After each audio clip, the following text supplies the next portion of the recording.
Part 3 of Death. Enchanted Elia woke up in the morning to the sound of voices. The voices were of an old woman from the town and her sister's caretaker.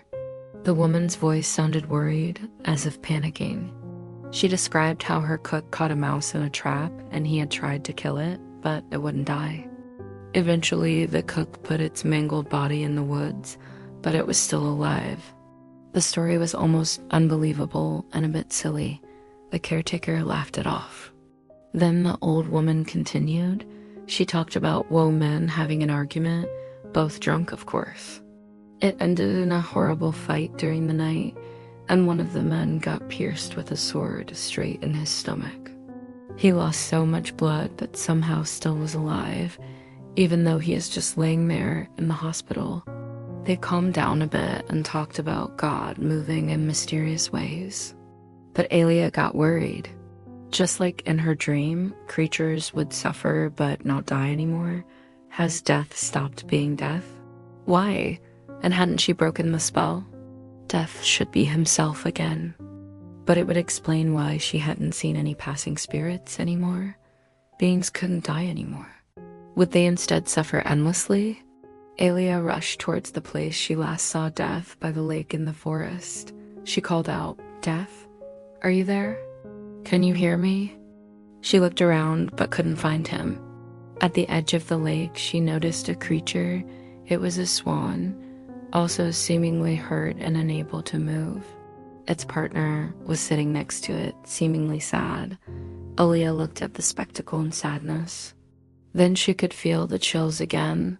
She knew he was near. He turned around and saw him. He was standing there again, handsome but serious and cold, and a sadness in his eyes. He seemed to be looking towards the swans. He didn't move. "Death?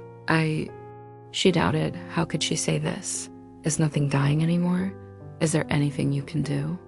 Elia asked Death, but he didn't respond. Instead, he kept looking towards the swans. Elia continued, "It's important. I was wrong to stop you. I understand that now. Death isn't so terrible. It's the suffering that is terrible.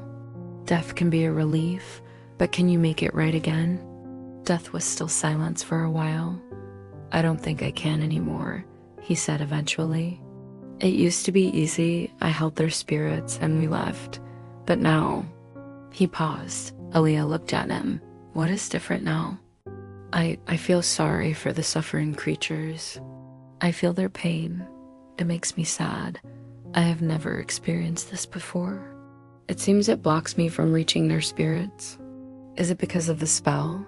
Elia asked. Death looked at Elia. "Spell?" he asked. "Yes, I used a spell on you that night. I'm sorry. I was desperate.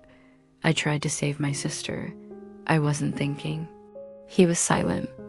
"It is what it is now," he said. "All I know is I feel things that I hadn't felt before, mostly a sadness that feels like a pain. But when I see you," he looked at her, "I feel better." Elia felt a warmth in her heart when he said it. It made her happy. She had not experienced this before, but then she shook it off. "What have I done? The spell is not broken. And creatures can't die. They are suffering. I need to visit my aunt. Maybe she can help us." Elia ran back to the house. She packed her things and kissed her sister goodbye, who was still laying on the bed. "I will make this right, I promise." And so she left the house. End of part 3.